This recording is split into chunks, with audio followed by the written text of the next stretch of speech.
자, 12절에 보면 첫째 화는 지나갔으나 보라 아직도 이후에 화 둘이 이르리로다. 이 요한계시록에서 이 문맥을 좀 헷갈리게 하는 부분이 바로 이런 대목인데, 갑자기 뭐 나팔재앙이 다섯째, 여섯째 나가다 또 첫째 이러니까 헷갈릴 수가 있는데, 부연 설명을 좀 드리면 여기서 첫째 화는 지나갔다, 이것은 그 8장 13절에 이어지는 대목입니다. 화가 있으리니 이 세 천사들이 불어야 할 나팔 소리가 남아있음이로다. 그러니까 다섯째 나팔부터 일곱째 나팔까지를 한 세트로 볼 때 이제 첫째 화라고 하는데, 한 세트로 보고 거기서 이제 다섯째 나팔이 이미 부러진 거예요. 그리고 나머지 여섯째, 일곱째가 이를 것이다. 그런 이제 내용입니다. 좀 헷갈리시죠? 그냥 그렇게 들어주십시오. 들어주시고 쉽게 얘기하면 나팔재앙이 여섯째 나팔, 일곱째 나팔이 남았다. 이제 여섯째 나팔이 울릴 것이다. 라는 대목입니다. 화 둘이 남았다. 화가 엄청난 재앙이 임했었는데 아직도 더 부어질 재앙이 있다라는 말씀입니다. 디모데전서 5장 24절에 보면 어떤 사람들의 죄는 밝히 드러나 먼저 심판에 나아가고 어떤 사람들의 죄는 그 뒤를 따른다라고 말씀하고 있습니다. 죄인이 심판을 피할 길은 없습니다. 회개하지 않고 당장은 멀쩡한 것 같은데 어떤 그 누군가의 그 불행처럼 보이는 그 일이 회개하지 않는 한 자기에게도 언젠가 이루고야 말 것이라는 것을 인간이 깨달을 필요가 있는 것이죠. 그것을 깨닫는 순간부터 구원의 서막이 보이기 시작하는데 인간이 어리석어서 그것을 보지 못한다라는 것이 불행인 것입니다. 오늘 본문을 좀 이렇게 개괄적으로 좀 살펴보면은 13절을 보십시오. 여섯째 천사가 나팔을 불매 내가 들으니 하나님 앞 금제단 네 뿔에서 한 음성이 났다라고 말씀합니다. 하나님 앞 금제단은 8장 3절에 있는 말씀과 연계된 것입니다. 그러니까 천사가 그 성도들의 기도를 하나님 보좌 앞에 있는 금제단에다가 올려드리거든요. 그것을 이야기하는 것입니다. 그 금제단에 네 뿔이 있습니다. 네 뿔은 그 힘, 권능, 권세를 의미하는 것입니다. 그러니까 하나님의 심판, 하나님의 통치가 이것은 약간 상징적인데 세계를 이렇게 네 귀퉁이로 보는 것입니다. 그래서 하나님의 통치가 미치지 못하는 것이 없고 완전하다라는 것을 상징적으로 보여주는 것이죠. 하나님의 심판을 벗어날 수가 없다. 거기서 이제 한 음성이 납니다. 그러면서 14절에 나팔 가진 여섯째 천사에게 말하기를 큰 강 유브라데에 결박한 네 천사를 놓아주라. 유브라데, 여기 유브라데라는 명칭이 나오는데 강 이름이죠. 성경에 자주 나오는 강 이름인데 이것은 굉장히 비옥한 지대이기 때문에 구약시대부터 굉장히 열강들로부터 침략을 많이 받은 지대, 반드시 열강들이 어디를 침략하기 위해서 유브라데를 지나고 거기를 접수하고 가는 그런 곳입니다. 바벨론, 아수르, 페르시아, 이런 모든 성경에 나오는 제국들이 다 유브라데를 이제 접수하면서 이제 정복을 키워가는 그런 대목이죠. 그러니까 이것은 심판을 상징할 때에 쓰는 그런 명칭인 것입니다. 그래서 유브라데에 결박한 네 천사를 놓아주라 하는데 여기서 네 천사가 이제 심판을 실행하는 네 천사가 나오는데 이 네 천사의 존재는 악한 영입니다. 악한 천사들. 왜냐하면 선한 천사들은 결박해 놓을 필요가 없기 때문이죠. 네, 하나님께서 심판 때를 위해서 결박해 놓으셨다가 하나님께서 이제 명령을 내리니까 어린 양 예수 그리스도께서 명령을 내리시니까 천사가 그 말씀을 이제 대언하고 그리고 이제 그 악한 천사들이 노임을 받게 되는 것입니다. 15절에 보니까 내 천사가 놓였으니 그들은 그 년 월 시에 이르러 사람 3분의 1을 죽이기로 준비된 자들이더라. 여기서 주목해야 되는 구절이 바로 그 년 월 일 시에 이르러 심판이 시행됐다. 이 말씀, 아까 이 재단하고 이제 연계해서 봐야 되는데, 이 말씀은 순교자들의 기도와 그리고 성도들의 기도가 하나님의 정확한 때에 응답이 된다라는 것을 보여주고 있는 것입니다. 분명히 기도하는데 아무 때나 하나님이 응답하시는 것이 아니라 하나님께서 정하신 때가 있다라는 것을 보여주고 있는 것이죠. 여기서 기도에 대한 아주 중요한 교훈을 우리가 배우게 됩니다. 하나님은요, 우리의 그런 조급함 그리고 감정에 따라서 휘둘리시는 분이 아니다라는 것입니다. 반드시 하나님께서 정하신 때에 응답을 하신다라는 것이죠. 여러분, 모든 것을 응답받는 것이 좋은 것 같지만 그렇지 않습니다. 왜냐하면 우리에게는 굉장히 아직도 이 정련되지 못한 마음에서 나오는 이기심과 그리고 상황을 잘못 판단할 수가 있기 때문에 모든 것이 액면 그대로 응답되는 것이 다 좋은 것이라고 말씀드릴 수가 없는 것입니다. 일례로 어린아이가 부모에게 장가가고 싶어요. 장가가고 싶어요. 예, 갈 수 있죠.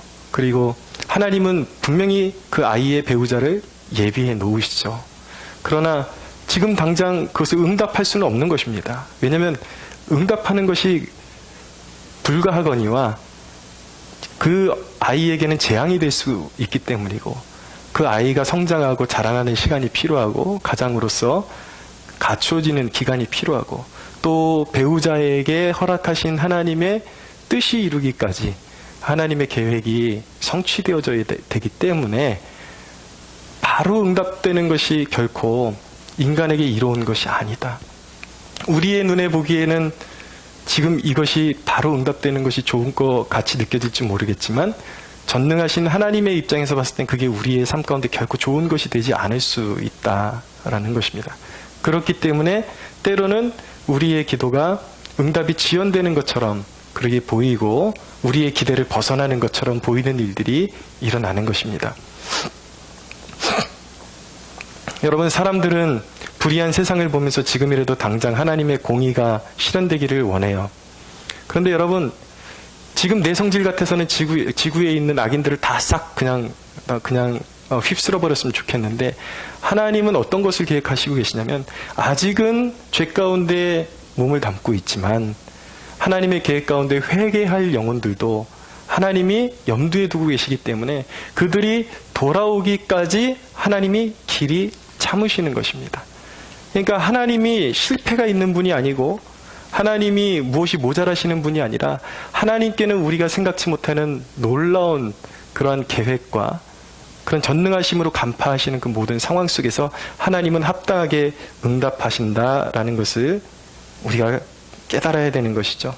베드로후서 3장 9절에는 주의 약속은 어떤 이들이 더디다고 생각하는 것 같이 더딘 것이 아니라 오직 주께서는 너희를 다하여 오래 참으사 아무도 멸망하지 아니하고 다 회개하기에 이르기를 원하시느니라 라고 말씀하고 있는 것입니다. 그러니까 여러분, 하나님께서 우리의 그런 조급함에 휘둘리지 아니하시고 때로는 우리는 잘못 구합니다. 근데 하나님께서는 참으시고 기다리시고 우리를 훈련시키면서 우리를 성장시키십니다. 그 기간 동안에 성장시키시고, 하나님은 중심을 잃지 아니하시고 하나님이 중심을 잃지 아니하시고 우리의 실수를 바로 잡아가면서 결국 선을 이루신다라는 것이, 그것이 하나님의 위대함이요, 결국 우리가 원하는 것보다 더 위대한 것, 더 좋은 것을 주시는 하나님이라는 것을 우리가 신뢰할 수 있기를 원합니다. 그래서 그 하나님, 감정대로 휘둘리지 아니하고 정확하게 하나님의 뜻을 이루어 가시는 그 위대하신 하나님을 우리가 송축할 수 있게 되기를 원합니다. 자, 오늘 그 심판에 쓰임받는 도구인 마병이 나옵니다. 16절에 보면 이 악한 천사 넷이 이제 통솔하는 마병을 의미하는 것입니다. 16절에 마병의 수는 2만만이다 라고 말씀합니다. 자, 이 마병대의 특징이 무엇이냐면 엄청난 숫자를 갖추고 있다는 것입니다. 엄청난 규모를. 2만만이라는 것은 말 그대로 숫자 2만에다가 공 4개를 만을 더 붙인 거예요. 2억을 말하는 것입니다. 2억. 얼마나 이 숫자가 많은 것인지 여러분들이 잘 마음에 와닿지 않을 수도 있겠지만 옛 로마 제국이 세계를 제패했지 않습니까? 옛 로마 제국이 세계를 제패한 로마 제국이 갖추고 있는 군대가 24군단인데 약 15만 2천 명에 달한다고 합니다. 근데 오늘 보니까 세계를 심판하시는 하나님의 도구가 마병대의 수가 2만만이다, 2억이다. 이건 엄청난 그 규모를 보여주고 있는 것이죠. 그리고 이 마병대의 또 하나의 특징은 무엇이냐면 아주 잔악하다라는 것입니다. 17절에 보니까 이 같은 환상 가운데 그 말들과 그 위에 탄 자들을 보니 불빛과 자줏빛과 유황빛, 호심경이 있고 또 말들의 머리는 사자머리 같고 그 입에서는 불과 연기와 유황이 나오더라 라고 말씀합니다. 그 입에서 불과 연기와 유황이 나오더라. 엄청난 화염으로 사람들 3분의 1을 죽여버리는 그런 엄청난 그런 화력을 가지고 이제 사람들을 죽이게 된다라는 것입니다. 이 대목이 말씀하는 것은 무엇이냐면 완전한 종말이 이르기 전에 지구 역사에서 한 번도 경험하지 못했던 엄청난 규모의 세계적인 전쟁이 있을 것이라는 것을 성경이 보여주고 있는 것입니다. 전쟁은 정해진 바예요.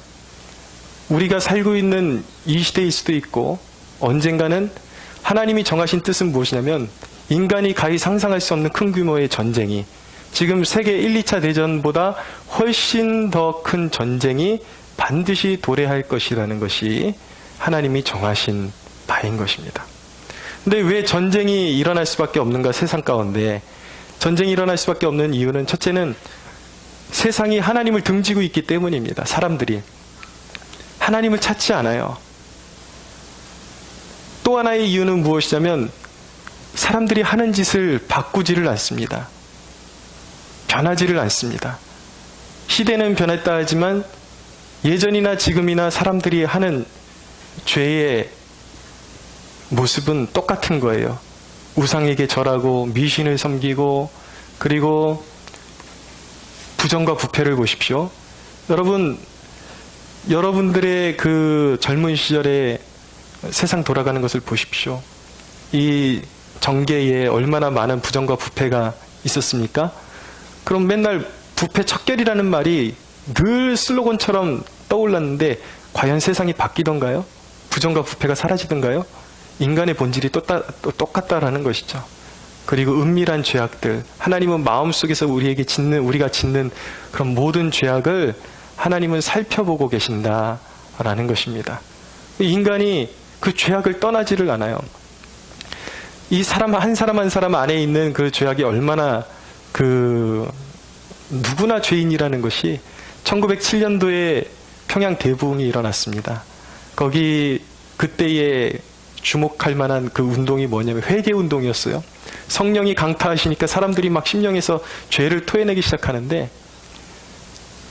길선주라는 분은 우리 한국교회의 유능한 대표적인 부흥 목사님이십니다. 1907년도에 귀하게 부흥의 시대에 쓰임받았던 목사님은 그때 당시에는 장로님이었죠.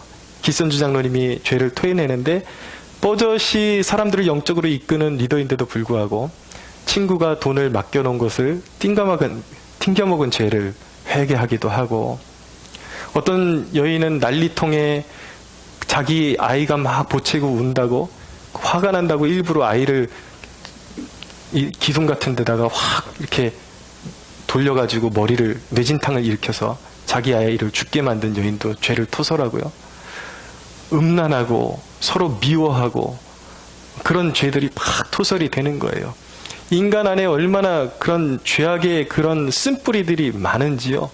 근데 인간들이 그것을 결코 하나님 앞에서 회개하지 않아요. 돌이키지를 않아요. 그러니까 오히려 하나님을 우습게 여기고 하나님을 인정하지 않으니까 결국은 하나님이 심판하실 수밖에 없는 것이죠. 전쟁이 왜 일어납니까? 악인들을 벌하시기 위해서 일어나는 것입니다. 여러분들 좀 지난 시즌에 어떤 목사님이 일제가 우리나라에 침략해 들어온 것은 그것은 하나님의 뜻과는 전혀 관계가 없는 것이다.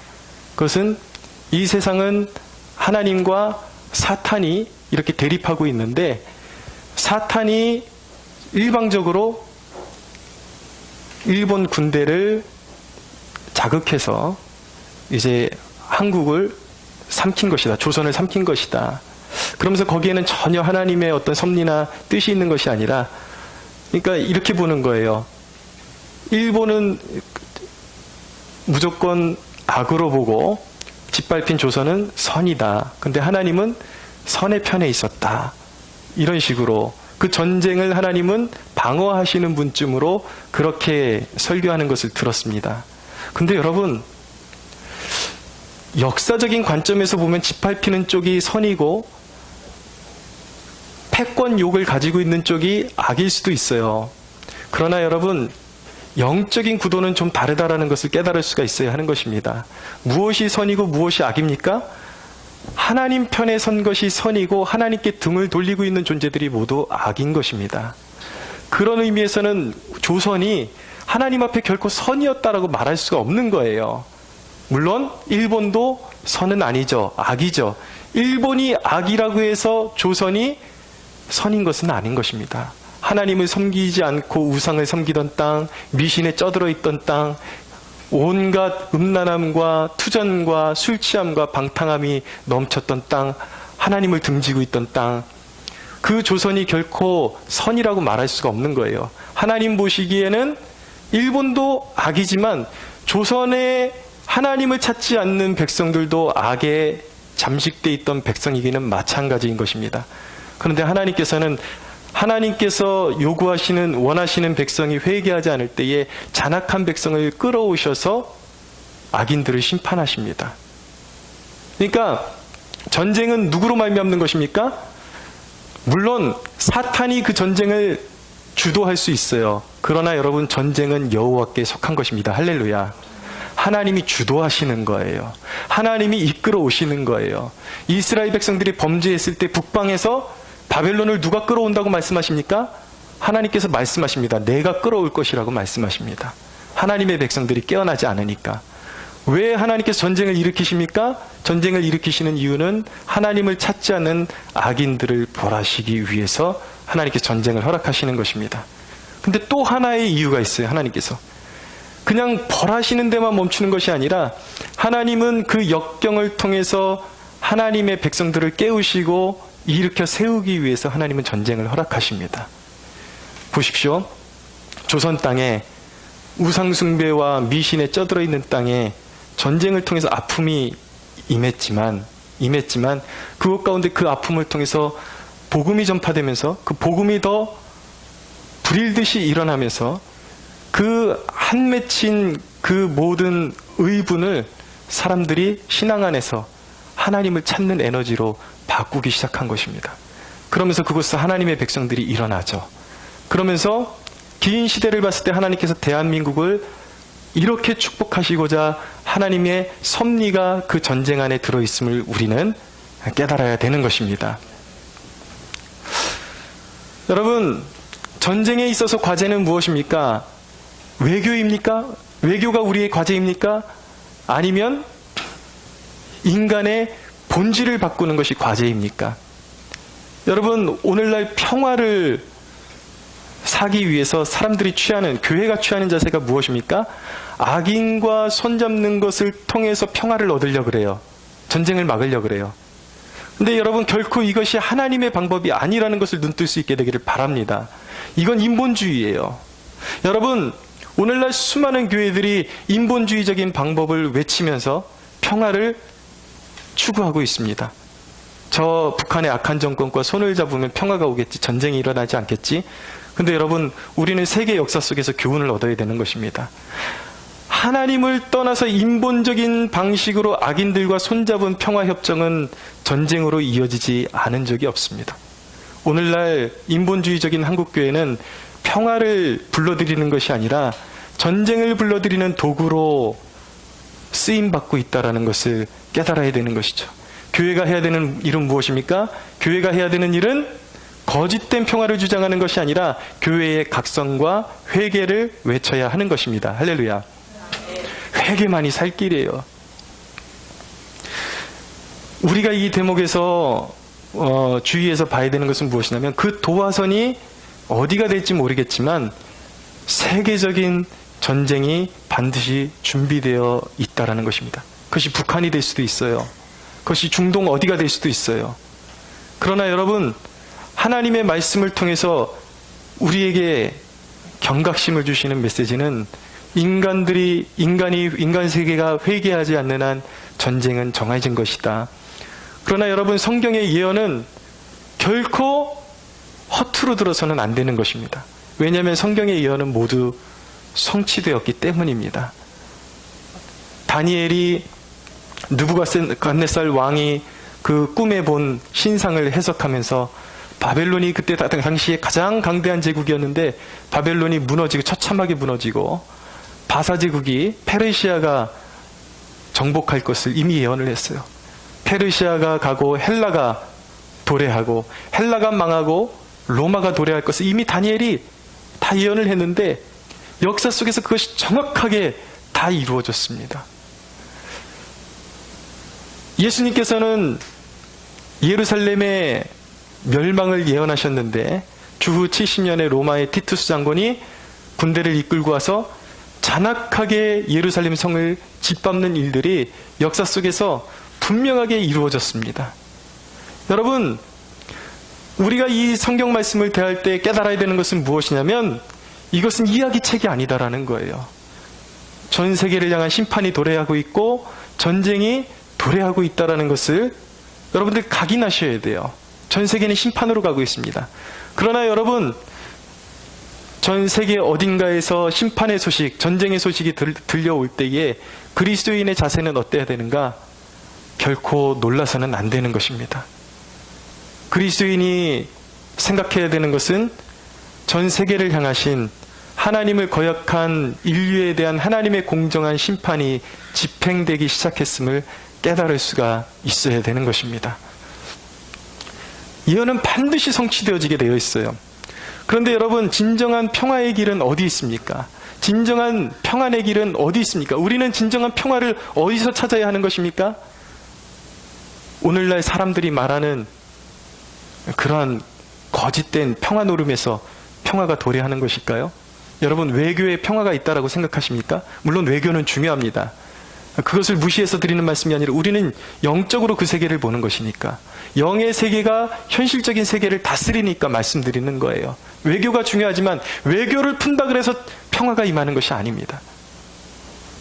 어떤 최근에 이단으로 정죄된 그 교회의 그 목회자의 설교는 우리가 전쟁을 피하고 환란을 피하고 세계의 환란을 피하기 위해서는 피지라는 땅으로 도망가야 된다 그러는데, 여러분, 피지라는 땅으로 도망가면 과연 거기에 평화가 있을까요?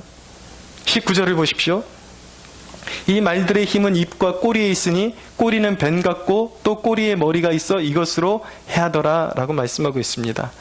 이 심판의 도구들은요, 치밀합니다. 허점이 없습니다. 공격하는 도구가 입에도 있고요, 꼬리에도 있다라고 말씀하고 있어요. 허점이 없다라는 거예요. 잔악하게 사람들을 짓밟고 죽이고 지나가지만 그 꼬리가 뱀 같다라는 것은 무엇입니까? 교활함을 이야기하는 것입니다. 사람들을 속이고 빼앗고 쟁취하고 또 죽이고 이런 것이죠. 여러분, 회개하지 않는 자가 평화를 얻을 수 있다라는 것은 어불성설인 것입니다.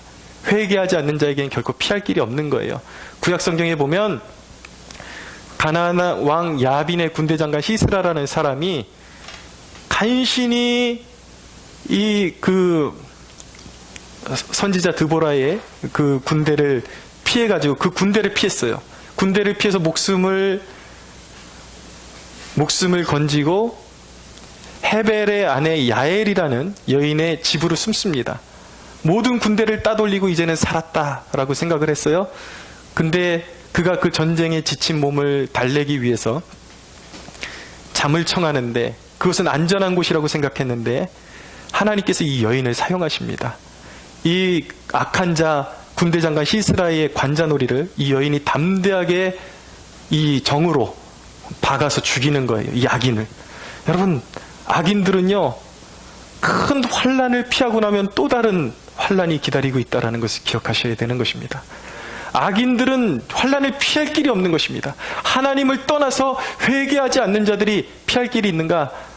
여러분, 세계 도처에 하나님의 심판의 도구가 깔려 있다는 것을 기억하는 것이 인생의 지혜임을 기억할 수 있게 되기를 바랍니다. 여러분, 진정한 평화가 어디입니까? 그러나 여러분, 하나님께서는 심판만 예언으로 주시고 약속으로 주신 것이 아니라 구원의 약속도 우리에게 주셨다는 사실을 기억하셔야 하는 것입니다. 여러분, 어떻게 하면 심판과 환난을 피하는 세대가 될 수가 있겠습니까? 그것은 하나님과 화평을 추구할 때에, 하나님과 화목이 이루어질 때에 진정한 평화는 도래하는 것임을 믿으시기 바랍니다. 그럼 어떻게 우리에게 하나님과의 화평이 이루어지는 것입니까? 여러분, 20절을 보십시오. 20절, 21절. 이 재앙에 죽지 않고 남은 사람들은 손으로 행한 일을 회개하지 아니하고 오히려 여러 귀신과 또는 보거나 듣거나 다니거나 하지 못하는 금, 은, 동과 목석의 우상에게 절하고 또 그 살인과 복술과 음행과 도둑질을 회개하지 아니하니라 라고 말씀합니다. 자, 이 3분의 1의 재앙을 피한 불신자들이 끝내 하나님께서 목숨을 살려주시는데도 또 우상숭배에 빠지고, 그러니까 더 큰 재앙을 만나게 되는 것이죠. 이걸 역으로 생각하면 환난을 피하는 길을 보게 되는 것입니다. 하나님과의 화목할 수 있는 길이 무엇인지를 보게 되는 것입니다. 사랑하는 여러분, 하나님과 화목하기 위해서는 첫째, 우상을 버려야 하는 것입니다. 그것은 우리 마음속 깊숙한 곳에 주님보다 더 사랑하는 그 무언가, 그것을 버려야 되는 거예요. 그리고 가시적인 우상도 버려야 되는 것입니다. 헛된 돌에게 가서, 돌 앞에 가서 절하고, 어디 여러분 산행하면서 절대로 우리 그리스도인들은 거기다 돌 쌓아놓고 소원 같은 거 빌지 마십시오. 어디 돌 던져놓고 소원 빌고 부적 갖고 다니고 또 점괘 보러 다니고, 이게 다 하나님이 가증하게 여기시는 것들이에요. 미신을 섬기는 것들. 여러분, 우리의 삶 가운데 그런 더러운 미신들과 헛된 것들을 다 벗어버릴 수 있게 되기를 바랍니다. 두 번째, 죄악을 버려야 하는 것입니다. 이웃을 향한 죄악, 속임. 여러분, 우리는 오직 그리스도의 보혈로 깨끗이 씻김을 받고 우리 안에, 우리의 중심에 그리스도만이 우리의 왕이 되시도록 우리의 삶을 내어드려야 하는 것입니다. 할렐루야. 주님의 그 어떤 것도 섬기는 것이 있어서는 안 되는 것입니다. 예수님이 우리의 왕이세요. 예수님이 우리의 전부가 되셔야 되는 것입니다. 예수님의 성품, 아더 핑크라는 목회자가 이야기하기를, 은혜는 결코 죄악과 양립할 수 없다, 섞일 수 없다라고 말했어요. 많은 사람들이 그리스도의 은혜로 구원받는다 그러면서 죄악된 삶을 추구하는 사람들이 있어요. 은혜라는 이름으로. 그러나 여러분, 은혜는 죄악과 섞일 수 없는 것입니다. 하나님이 미워하시는 더러운 것들과 섞일 수 없는 것입니다.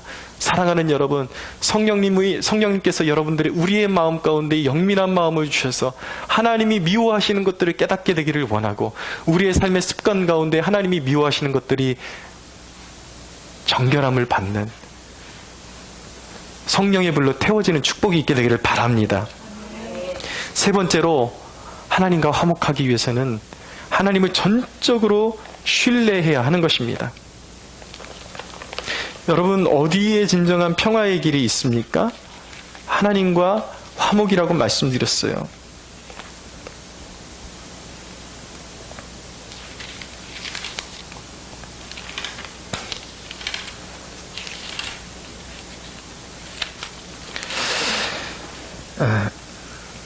시편 37편 37절에서 40절은 이렇게 말씀합니다. 온전한 사람을 살피고 정직한 자를 볼지어다. 모든 화평한 자의 미래는 평안이로다. 범죄자들은 함께 멸망하리니 악인의 미래는 끊어질 것이나 의인들의 구원은 여호와로부터 오나니 그는 환난 때에 그들의 요새시로다. 여호와께서 그들을 도와 건지시되 악인들에게서 건져 구원하심은 그를 의지한 까닭이로다. 할렐루야. 여러분, 세상에 전쟁이 오고 심판이 와도 두려워하지 마십시오. 할렐루야. 오직 여호와를 의지하십시오. 하나님을 의지하십시오. 하나님께서 우리의 이마에 인쳐주시고 반드시 피할 길을 내주신다고 약속하고 계십니다. 할렐루야. 우리 이 건물 주인이 중국인인데 부부가 그리스도인입니다. 그리스도인인데 이분들의 간증이 있어요. 안타깝게도 그 남편 사장님은 교회를 다니시긴 하지만 신앙이 깊지는 못하지만 그래도 어머니로부터 들은 간증이 있더라고요. 이 중국 분들이신데 예전에 중국이 전쟁에 화마에 휩싸였을 때 막 적들이 공중에서 폭탄을 투하고 그러는데 희한하게 예수 믿는 집만 피해서 폭탄이 날아들더랍니다. 하나님이 지켜주시는 것을 전쟁통에서 경험한 거예요. 사랑하는 여러분, 세상에 전쟁이 오고 큰 핍박과 환난이 올지라도 진심으로 그리스도께 속한 자들에게 피할 길을 주심을 믿으시기 바랍니다. 그러나 우리의 신앙은, 여러분, 우리가 기억해야 되는 것은 우리는 죽어도 사는 자들이라는 거예요. 설령 그리 아니하실지라도 우리는 죽어도 사는 자들이요, 우리는 죽음을 이긴 자들임을 늘 선포하고, 우리가 늘 기도하기를, 그렇게 기도할 수 있게 되기를 원합니다. 주님, 내가 언제 부름받든지 간에 죽음을 두려워하기보다 내가 살아있는 동안에 귀하게 주님의 도구로 쓰임받다가 주님의 손에 평안하게 안길 수 있도록 허락하옵소서. 할렐루야. 여러분, 죽음을 두려워하지 마십시오. 우리 그리스도인들은 죽음을 이미 이긴 자들입니다. 할렐루야. 여러분, 마지막으로 드리고 싶은 말씀은 이것입니다. 그러면 우리 그리스도인들이 지금 이 민족 가운데, 이 마지막 시대 가운데 우리가 해야 할 일은 무엇입니까? 여러분, 이 본문을 통해서 세상은 전쟁의 화마로 휩싸일 것이라고 말씀드렸습니다. 언젠가 반드시 그런 날이 옵니다. 반드시 심판의 날이 오고 멸망의 날이 옵니다. 그런데 여러분, 세상이 심판받고 멸망할 것이기 때문에 우리 그리스도인들의 자세는 마치 회의주의자들처럼, 세상을 부정하는 사람들처럼 살기를 하나님이 원하실까요? 결코 그렇지 않습니다. 우리 그리스도인들은 비록 심판받을 세상이라 할지라도 주님이 오시기 전까지는 우리는 늘 깨어 있어서 세상의 어두운 세상의 빛과 소금의 역할을 감당하며 우리의 존재가 세상에 복이 되도록 힘써 기도하며 우리가 사는 이 시대 가운데, 세대 가운데서 하나님의 백성들을 일으키는 일을 우리는 힘써야 할 줄로 믿으시기 바랍니다. 우린 세상의 복으로 부름받았어요. 우리는 회의주의자가 아니에요. 세상에 심판이 온다 할지라도 우리는 심판을 건너뛴 사람들이기 때문에 결코 심판을 두려워하고 사는 것이 아니라 세상을 이롭게, 시간이 존재하는 그동안에 한 사람이라도 더 심판을 면할 수 있도록 주께로 인도하는 일에 힘써야 하는 것입니다. 여러분, 정말 공산주의가 문제입니까? 문제 맞습니다. 공산주의는 악합니다, 그 자체로. 그러나 여러분, 우리가 영적으로 보자라는 거예요. 여러분, 공산주의는 하나님께서 하나님을 거역하는 인류를 위해서 준비하신 몽둥이에 불과한 것입니다. 그러나 문제는 우리에게 있는 거예요. 교회가 깨어나면 하나님은 공산주의를 하루아침에 몰락시킬 수도 있으십니다. 믿으십시오. 우리가 깨어나야 되는 거예요. 여러분, 우리는 영적인 안일함에 젖어 있지 않습니까? 세상의 불의를 보면서 나보다 악한 존재들이 기승하는 것들, 불의를 저지르는 것은 보면서 한탄하고 손가락질하지만 그것이 여러분, 내 자신이 하나님 앞에서 올바르게 서 있다라는 것을 보증한다라고 결코 말할 수 없다라는 것을 기억하셔야 하는 거예요. 여러분, 여러분들의 삶은 어떻습니까? 하나님 나라의 영광을 위해서, 확장을 위해서 기도의 미랄이 되고 있나요? 우리는 이 시대 가운데 두 가지를 붙잡아야 합니다. 하나는 무엇이냐면 사명을 붙잡아야 되는 거예요. 우리는 이 마지막 세대가 주께로 헌신될 수 있도록 기도의 미랄이 되어야 하는 것입니다. 할렐루야. 두 번째는 우리는 구령의 열정을 회복해야 돼요. 우리가 여러분 추구해야 되는 것은 대한민국에 전쟁이 날 것이냐 말 것이냐, 전문가들의 이야기를 들으면서 어떻게 될 것이냐, 그것을 점치는 것이 우리 그리스도인의 자세가 아닌 것입니다. 언젠가 하나님께서 북녘 땅을 열어주실 때에 우리는 사람을 준비해야 돼요. 여러분, 우리의 마음속에는 울분이 있어야 되는 것입니다. 오늘날 수많은 청년들과 그리스도인들이 그리스도의 비전을 잃어버렸어요. 이전에는 대학가에서 복음만 전하면 젊은이들이 예수 믿겠다고 헌신하고 내 삶을 선교를 위해서 주님께 드리겠다고 세계 복음화의 비전을 꿈꾸고 청년들이 일어났던 시즌이 있었는데, 오늘날 한국교회의 모습은 어떻습니까?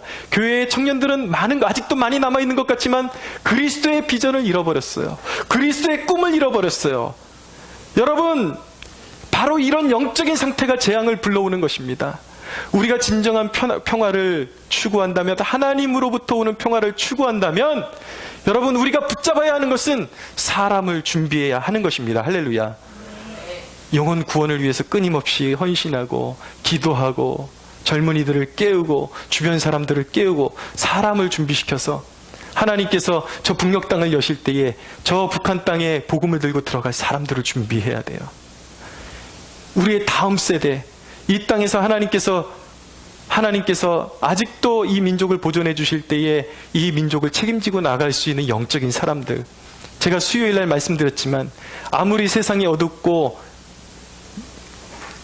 여러분 일제시대에 식민지로 이 조선 땅이 먹혔어도, 그리고 그 과도기를 지나면서 이 땅이 공산주의에 완전히 덮일 수 있는 위기 가운데 있었어도 교회가 깨어나기 시작하니까, 하나님이 예비하신 한 사람이 깨어나고 준비되기 시작하니까 어떻게 됩니까? 나라가 변하고 나라에게 새로운 기회와 도전이 주어지는 것입니다. 여러분,